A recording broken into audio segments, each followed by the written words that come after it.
वसंतराव नाईक मराठवाडा कृषी विद्यापीठ परभणी 53व्या संयुक्त कृषी संशोधन विकास समिती 25 व विकसित कृषी संकल्प अभियान वनामकृषी परभणी व कृषी परिषद पुणे यांच्या संयुक्त विद्यमाने राज्यातील 4ही कृषी विद्यापीठांची 53व्या संयुक्त कृषी संशोधन विकास समिती 2025 चे आयोजन 29 ते 31 मे 2025 दरम्यान वनामकृषी परभणी येथे करण्यात आले आहे।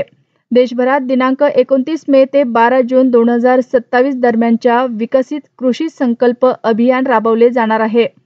या दोन्ही समारंभाचे उद्घाटन 29 मे रोजी महाराष्ट्र राज्याचे मुख्यमंत्री माननीय नामदार श्री देवेंद्र फडणवीस यांच्या हस्ते होणार असून प्रमुख पाहुणे म्हणून महाराष्ट्राचे उपमुख्यमंत्री माननीय नामदार श्री एकनाथ शिंदे व उपमुख्यमंत्री माननीय नामदार श्री अजित पवार यांची उपस्थिती लाभणार आहे।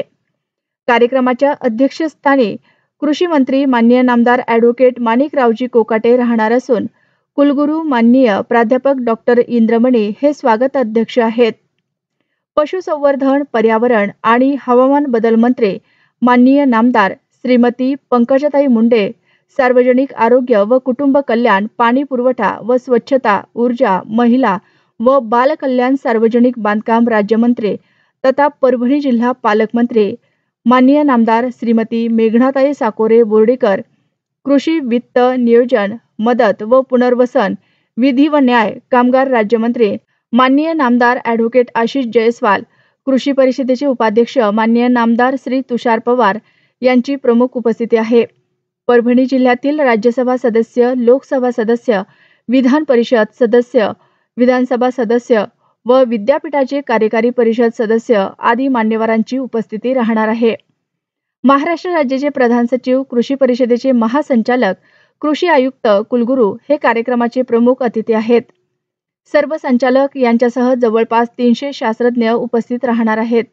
महाराष्ट्रातील कृषी विद्यापीठांनी केलेले संशोधन शेतकरी बांधवांपर्यंत पोहोचवण्यासाठी महत्त्वाचा टप्पा मानल्या जाणाऱ्या बैठकीचे आयोजन दरवर्षी एका कृषी विद्यापीठात करण्यात येते। यावर्षी परभणी कृषी विद्यापीठास बैठक आयोजित करण्याचा मान प्राप्त झाला। विद्यापीठाच्या संशोधनाच्या माध्यमातून शेतकऱ्यांसाठी शाश्वतता निर्माण करण्यासाठी 36 नवीन वाणांसह साधारणतः 247 तांत्रिक शिफारसी या बैठकीत मांडण्यात येणार आहेत। तसेच या माध्यमातून शेतकऱ्यांच्या अडचणींवर वैज्ञानिक दृष्टिकोनातून उपाययोजना सुचवण्यात येतात।